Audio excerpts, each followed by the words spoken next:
Okay, I want to thank you for making it back here at Santa Barbara Real Estate Investor Association Expo 6. We've got Doug Carver here.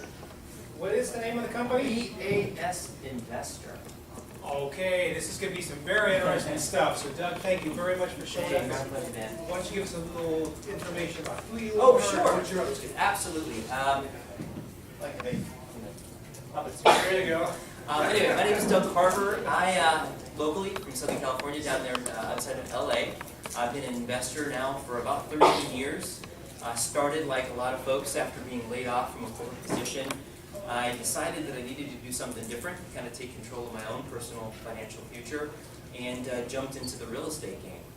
And for many years, traded houses, wholesale, did the flipping thing, drove vacant properties, tax liens. I pretty much exhausted every strategy available. If you saw my closet, you'd be surprised. It's pretty full of stuff. Even boulders that still have the saran wrap on them. I basically partook of everything, and whatever I saw that I thought would work, I attempted to work the system.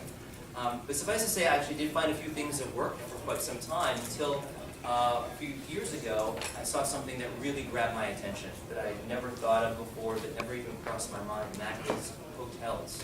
And it's funny that it was something that I had never seen until I came to a Realty 411 event just like this one. And kind of stuck in my mind for about a year after I saw it, until finally when I saw the writing on the wall for what I was doing. I was wholesaling properties down in Los Angeles, which is a pretty volatile market. Anybody here from the LA area? Anybody? Okay, cool. So the market there, has come through ups and downs, and I saw that I needed to do something different in order for me to meet my financial goals that I had set for myself and to create the financial freedom that I desire. And so that's what I'm really going to talk about today, is what we believe is the best kept secret in commercial real estate, and that is hotels.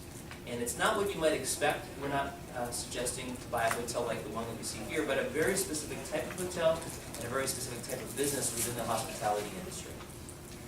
So that's what my talk is going to be about today. So by show of hands here, who are currently in maybe full-time real estate investors? Just want to get a sense of who's here and what type of strategies you're currently using. Okay, so a couple of full-time investors. Part-time investors as well? Okay. And people who work in the industry, maybe not investing, but brokers, lenders, okay. That's great. I am, actually, my business partner. I'm sorry? Yeah, Jason's great. We did. Awesome. What's your name again? Oh, excellent. So yeah, Jason's my business partner. He's out of Austin, Texas. And we're both very tall, so we always say if you're going to work with us, you're going to be over 6 feet tall. Work too well. So we kind of made it more flexible about people that we work with. And we definitely see eye to eye, even though we don't wear heels, we see each other very clearly. He's actually on his way to Linda's event in Fort Lauderdale. He's actually driving down there with his family as we speak, and he's probably going to stop off at some amusement parks and have some fun on the way. So he sent me here in his place. Hopefully I will do this justice and give you the information that really grabbed my attention when I first saw it a little over 3 years ago.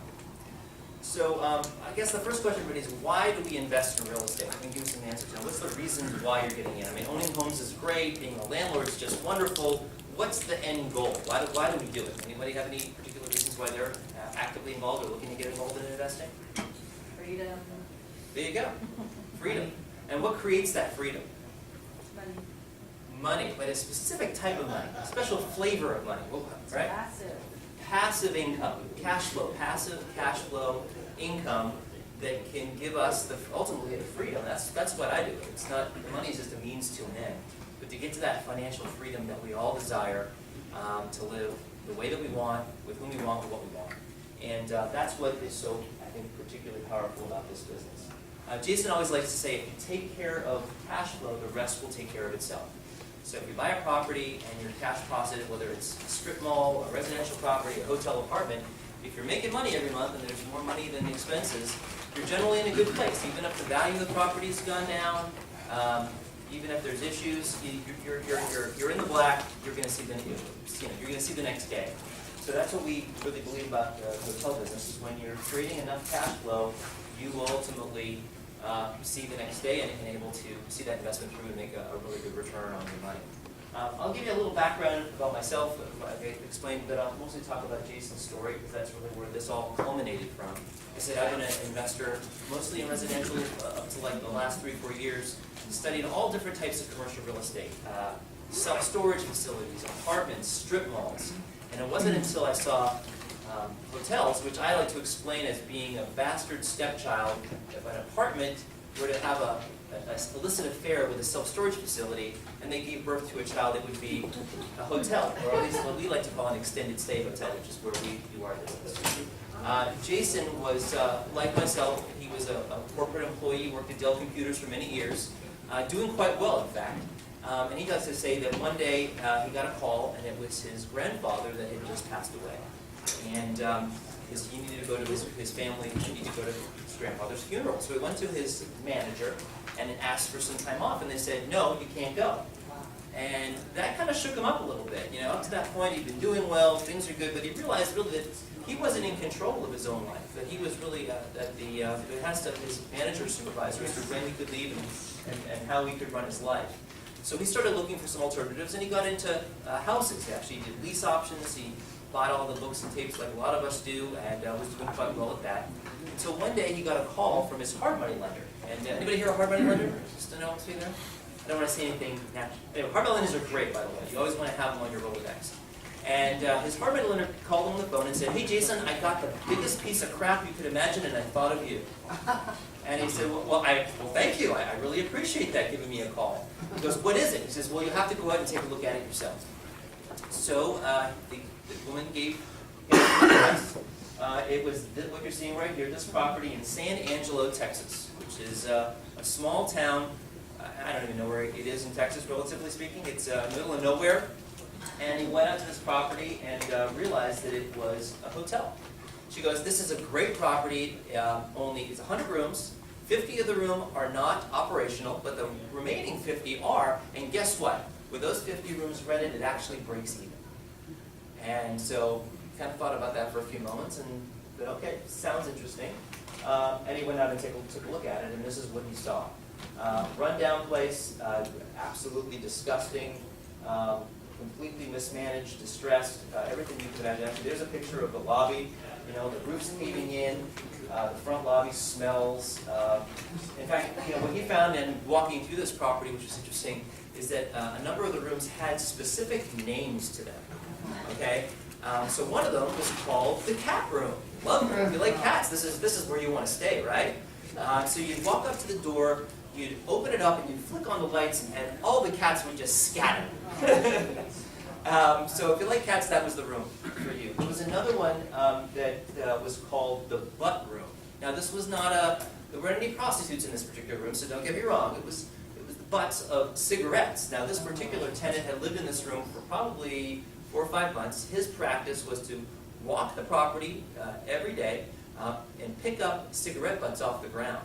He would then smoke the remaining portion of whatever cigarette that was, and he would flick it against one of the 3 walls in the room, which was left at the time probably that 2-foot-high wall of cigarette butts around the complete circumference of the room. So that was it. Yeah, I wish he had pictures. That would be awesome to see that, right? Just like all those cigarette butts, just awful.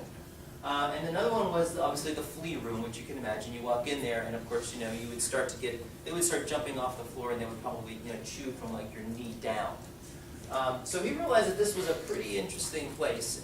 Wasn't particularly taken by what he saw, but he did notice when he was on this due diligence trip that there was a hotel next door called El Patio. Now, El Patio was similar to this particular property. I even forget the name of it. I think it was the Americana Lodge or something. And he walked next door, and he decided that he was going to do a little bit of fact-finding to find out what was going on at the hotel next door versus this particular hotel that he was considering buying. So he decided he was going to act like a contractor. And by the way, this is something that we do all the time to this day. When we do our due diligence, we act like techs, the contractor. So he goes, hey, yeah, my name is Dodge, and I want to know about this hotel. I got some guys coming in town, and can you tell me how many rooms in this property? She said it was 100 rooms. He goes, my guys are coming in this week, and we really need a whole bunch of rooms. Do you have about 20 rooms available to? Sorry, sir. I'm sorry. We can't do that for you. He said, well, what do you mean you can't do that? He says, well, you know, we're currently full right now. Really? So you're telling me you got 100 rooms and they're all full? And she goes, yeah, sir, that is correct. He says, well, how about next week? I said, nope, we're going to be full next week as well.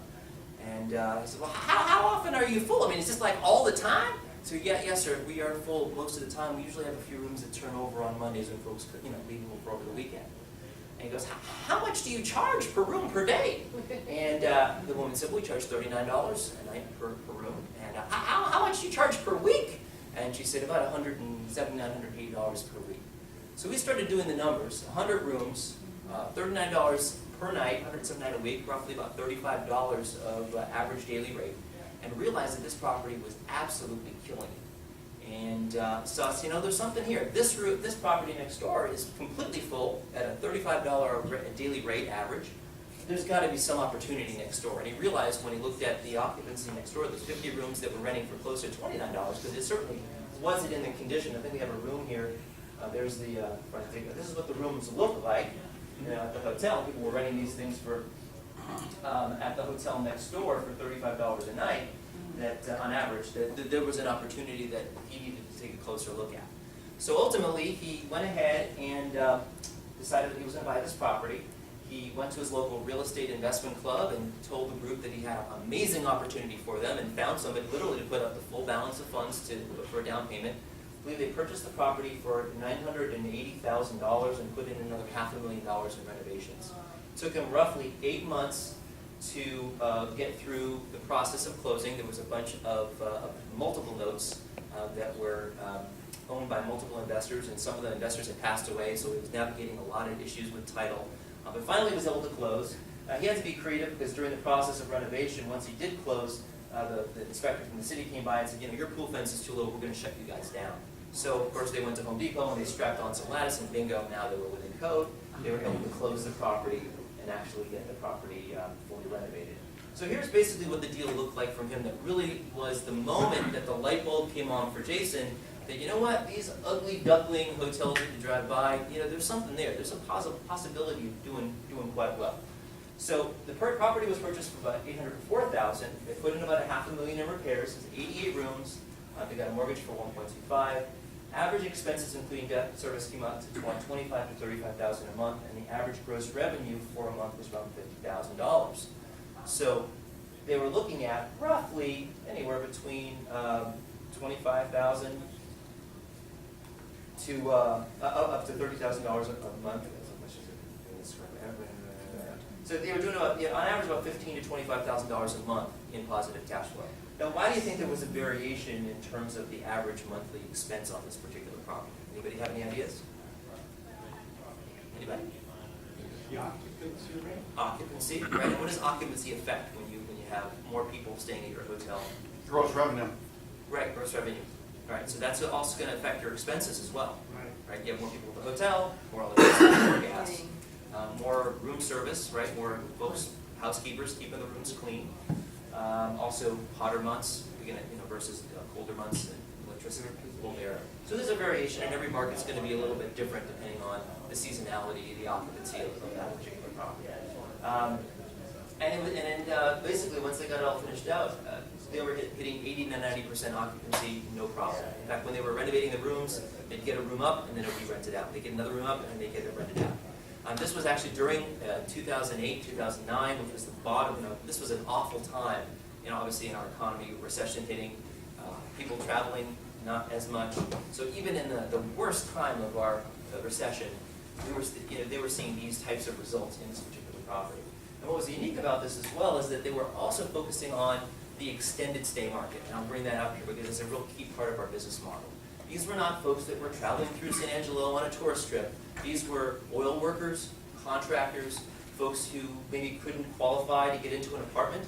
They couldn't get, their credit score may have been too low. They didn't have enough down payment, and they saw that the hotel was a clean place that had all the expenses covered, had the furniture, where they could live in a reasonable fashion for a reasonable amount of money. And so with that, even in the recession, this property was churning out cash on a monthly basis. And Jason knew he was onto something that would not necessarily that would not only work in San Angelo, Texas, but could be taken out and taken this model and applied elsewhere across the country. Do they have any kitchen facilities in the rooms? No, they didn't. Actually, this is one of the discovery that he made. There are extended stay hotels that have the little kitchenettes in them. And what he recognized was 80 to 90% of extended stay guests were really only looking for two things. They wanted a full-size refrigerator, because with these small meat-cap refrigerators, you couldn't get your 12-pack of beer, you couldn't get your half-gallon of milk, and a few other things you needed in there. And with that microwave oven, it gave the guests the ability to cook eggs or to heat up a frozen meal or so that they could get at a local grocery store. And so for most folks, those two amenities solve the problem of giving people the ability to prepare food within their room, where you don't have to build out. And most people think for an extended stay property, you need a full kitchen with an extra sink. And in our business model, that's a lot of expense to retrofit into an older hotel, which we typically find when we are looking for properties. So we talk about where we find great deals. This one was, obviously hand-delivered to him by his hard money lender. So where do we find deals today? Well, just very much like where we find deals if you're doing commercial apartments or you're doing residential single-family. Hard money lenders or lenders, right? When Jason started, lenders were being crushed. They were taking hotels back left and right. And what does a lender do with a hotel when they take it back from an owner? Huh? Sell it to somebody else, right? Well, they gotta sell it quickly. They gotta either put a manager in there, at least to manage it, keep the doors open. And if they let the property go vacant and they have to shut it down, they gotta secure it. They've got to put fencing around it, and now they have a huge insurance liability, plus a dead asset on the books that's not performing, which means, and of course, commercial is valued on cash flow, on income stream. So now a property that has no income coming in, clearly the value of that asset has gone down dramatically. So they usually will put a management company in there, and they'll tread water as long as they can to get rid of that thing and get it off the books, because banks are not in the business of running hotels. There was a deal that we were looking at in Albuquerque, New Mexico, where the owner of the bank thought it was a great idea to have his daughter manage a property that they took back from an REO. Suffice to say, that was a total disaster. They were losing $40,000 to $50,000 a month. She didn't know what she was doing, and it was a mess. And they were very motivated to sell that property at a discount, which is a very common situation when we're dealing with lenders. Kind of like REO situations with homes. Great banks, they want to get rid of them. What are they going to do? The longer they hold on to them, the less value they have, and the more liability they have as an owner of the property. Brokers. In the brokerage business, there's obviously all sorts of lenders. We like to go and typically work with hospitality brokers, which makes sense, who understand the hotel business and understand how to deal in the hotel space. There's a lot of commercial folks out there that will do all sorts of commercial property, all sorts of commercial assets, and list also from retail centers to gas stations, but creating relationships with brokers that know you're in the market for specific types of hotels are a great way of finding deals. Banks, as we just talked about. A few other ones, who's done the yellow letter? Ron LeGrand, hey, I want to buy your home for cash, give me a call, I'll make you a great deal. Anybody try that? I haven't tried it, but I know what you're talking about. Yeah, right, you send them a letter, right? And you get phone calls. In a normal market, you'll typically get a fairly good response. Well, we do the same thing with letters to hotel owners. I mean, how many people are sending hotel owners, I want to buy your hotel, call me? Nobody. So when they get these letters, if anything, they're just intrigued. And the types of response rates that we get are pretty amazing. In some markets, we'll get up to 40, 50% of the hotel owners. Those are usually markets that stink and they want to get out. Everyone wants to get out of that market. In other markets, you'll maybe get 5 to 10% response, which in the direct mail world of marketing is pretty darn good. And once you get in that conversation directly with an owner, because typically you want to deal with the owner directly, you can put together some pretty good deals. And it's surprising how motivated sometimes these hotel owners are. I should also mention as well that hotel owners are, the 80% of properties, 80% of hotels are owned by mom and pop owners. So they're small business people. These are not mega corporations. They're not looking to buy this hotel and call corporate for the Fest Park or Doubletree. And so I wouldn't say they're unsophisticated, but they know what they know and they don't know what they don't know. So you generally, if you've taken or worked with us, will be more knowledgeable about the hotels than the folks that actually own these things. So it gives an opportunity to create win-win scenarios for you as an investor. If you want to buy one, or working with us if you just want to partner with us. How do we evaluate hotels? Well, just like in any piece of real estate, if there's a problem, there's money, right? Whoever heard the expression that the smell of cat poop equals profits. Anyone ever mention that? Or foundation cracks on a residential home? Awesome. Who loves foundation cracks, right? We love those. Awesome. Right? Because then the majority of folks are going to smell it, see it, and they're going to run out the door. Wow, I don't want to deal with this. It's too complicated. It's too much risk. It's disgusting. I don't want anything to do. Well, that is the opportunity to come in and solve a problem. And when you have the knowledge to solve a problem and fix a situation that the previous party doesn't want to deal with, or most people don't want to deal with, that's where you make your profit.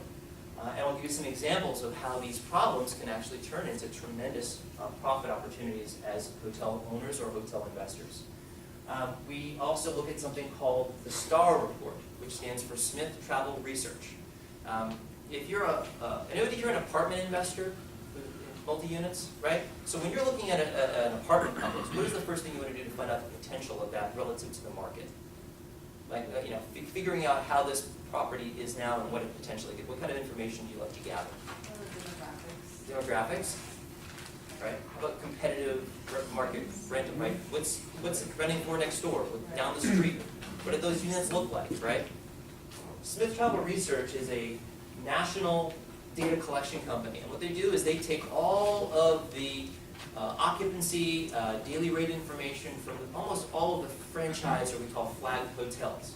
So if I own this property, I would get through DoubleTree, which is a franchise of Hilton, a report every month which shows my performance as a hotel, because I'm reporting all this information to sort of the central repository, which is STAR Smith Travel Research. They then disseminate all that information, they put it together in a report, and they show me as the hotel owner what my competitive set, what are the other hotels that I compete with as the best Parker hotel, what are they charging, what is their occupancy over this month and over the past 12 months.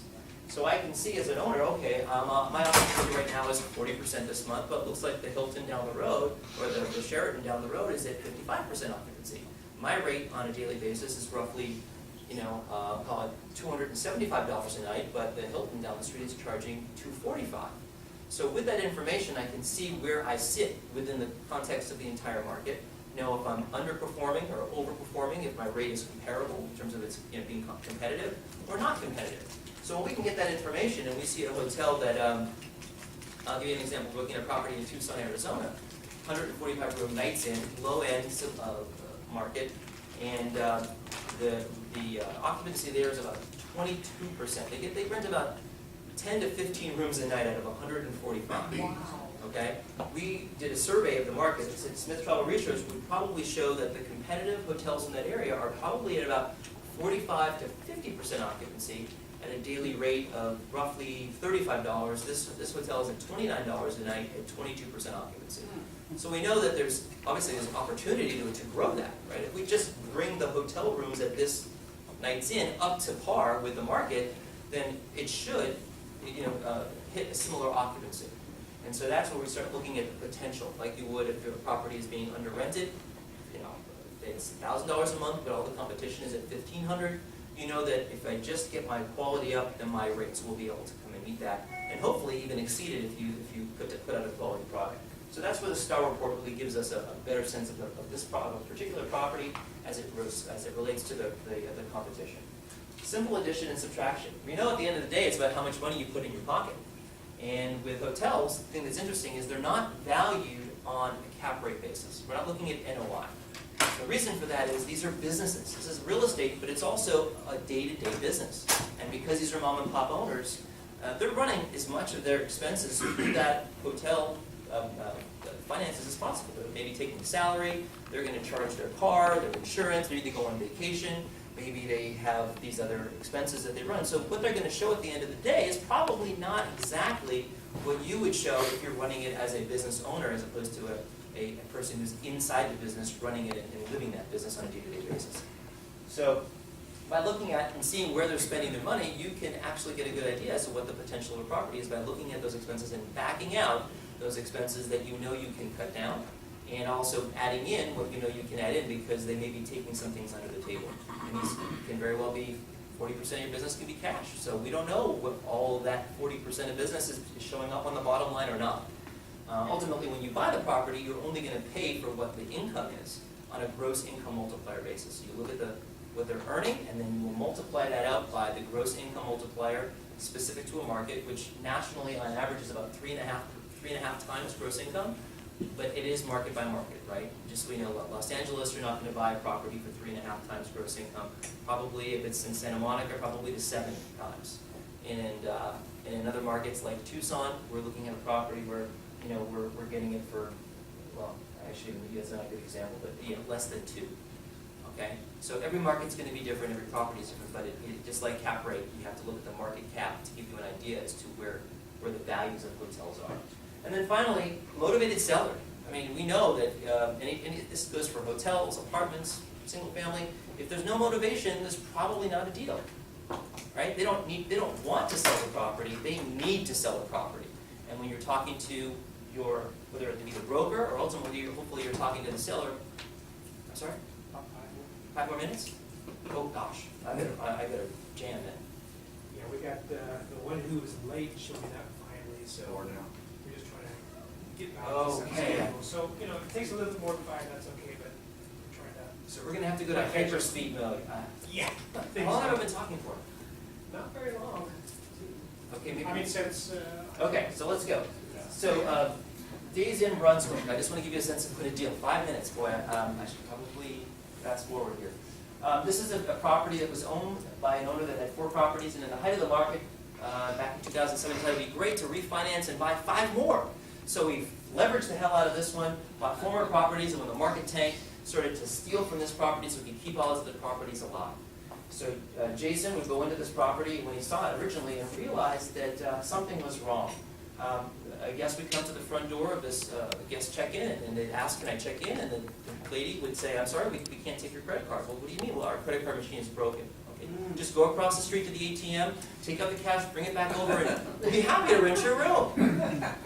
Okay, I'm really tired. Okay, I'll do that, but I just want to relax, watch a good HBO movie. You know, I've been on the road for, sorry, sir, you know, TVs don't work. What do you mean? Well, our owner, you know, he forgot to pay our cable bill, so we've got no televisions here at this particular property. Great. Well, anyway, fine.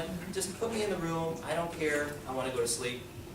And they would come in, but the majority would just turn around and walk right back out, realizing that there was something particularly wrong about this, and those things were driving away about 50% of the guests that were coming to the front desk. So what the owner ended up doing, obviously had to sell the property, ended up losing it. We put together a deal where it was a 146-room property. It was purchased for $1.5 million. We put in $300,000 in repairs. The mortgage was 1.8. They got an SBA loan, and the ADR was 49. So let's just calculate it. At the time that he bought this property, there was only about 30 rooms that were being averaged sold per day. So if we want to take out a calculator, we can start running some numbers here and seeing how just by making some slight adjustments. Oh, and I forgot to say that the sign, this was right on 95 going south towards Florida. The sign on this property had no light bulbs in it. So imagine, you know, it's late in the afternoon, people are, you know, at the end of their day driving for 8 hours, they come to this particular property and they don't see the sign, they drive right by because this person forgot to replace the light bulbs and brought in all the business, which is, you know, lights and signs in hotels are one of the biggest marketing pieces that you can use. So as I say, there was 30 rooms, so let's just do some calculations here. At 30 rooms per night, okay, this property was, in terms of generating what type of income, it was about $40,000 per month in expenses. So if you multiply $49 times 30 rooms, okay, that gives you a number, and then multiply that times by 31, or 30, fine, just do it by 30. 30 times 49 times 30 equals how much? I think it's 45. 45,000. Okay. So at $45,000, the property was pretty much breaking even. Okay?